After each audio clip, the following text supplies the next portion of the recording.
Баршаңызға қайырлы күн, құрметті көрермендер. Бүгін сіздермен бірге мастава тамағын жасайтын боламыз. Видеоның соңына дейін қарап, тіркеліп, лайк басып, комментарий жазып, таныстарыңызбен бөлісе отырыңыздар. Дәмі өте керемет, ыстық тамақтардың бірі. Міндетті түрде жасап көріңізге кеңес беремін.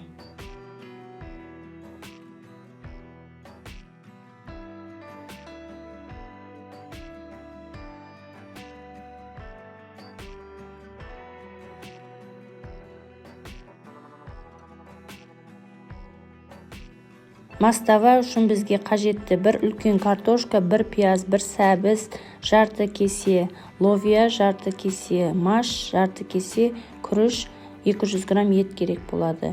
Етімізді майдалап турап аламыз.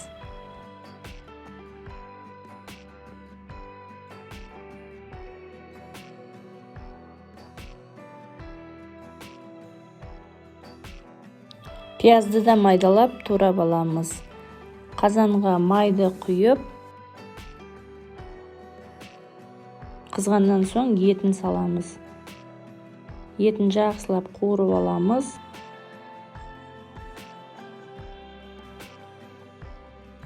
Етті жақсылап қуырылып жатыр, оның үстіне бір қасық тұз саламыз. Жақсылап араластырамыз. Енді оның үстіне пияз саламыз. Пияз бен етімізді жақсылап қуырып аламыз. Сәбізімізді майдалап турап аламыз.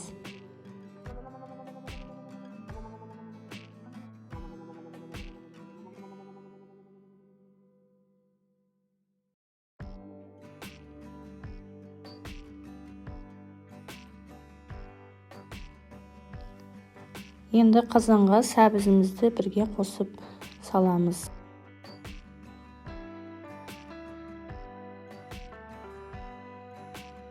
Жақсылап араластырып аламыз.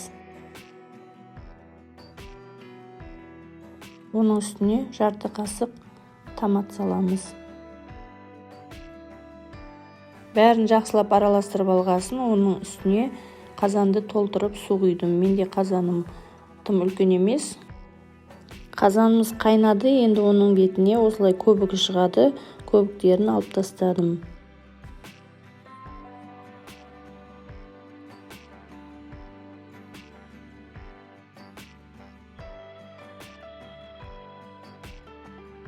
Қазанымыз қайнағасын, оның үстіне ловия салдым. Ловияның пісу уақыты да ұзақ уақыт алады, сол үшін бірге салып жібердім.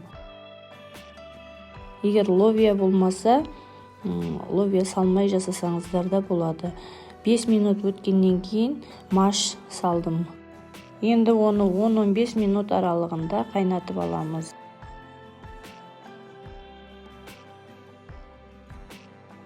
Қазанымыз қайнайым дегенше, енді картошкасын майдалап турап аламыз.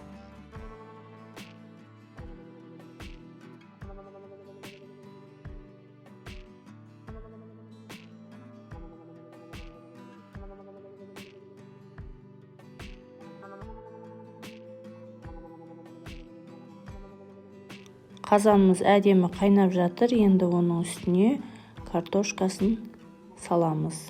Тағы да 5-10 минут аралығында қайнатамыз.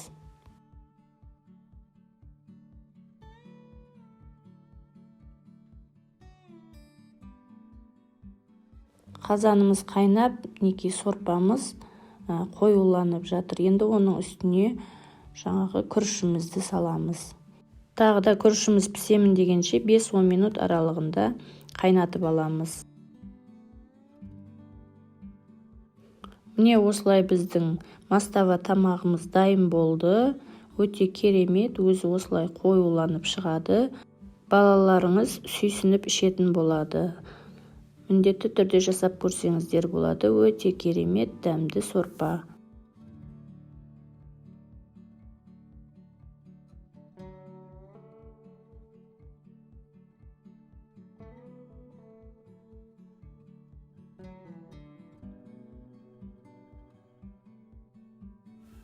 құрметті көрермендер, менің каналымның дамуына өз үлестеріңізді қосып, тіркеліп кетуді ұмытпаңыздар. Видеоның соңына дейін қарағандарыңыз үшін көп рахмет.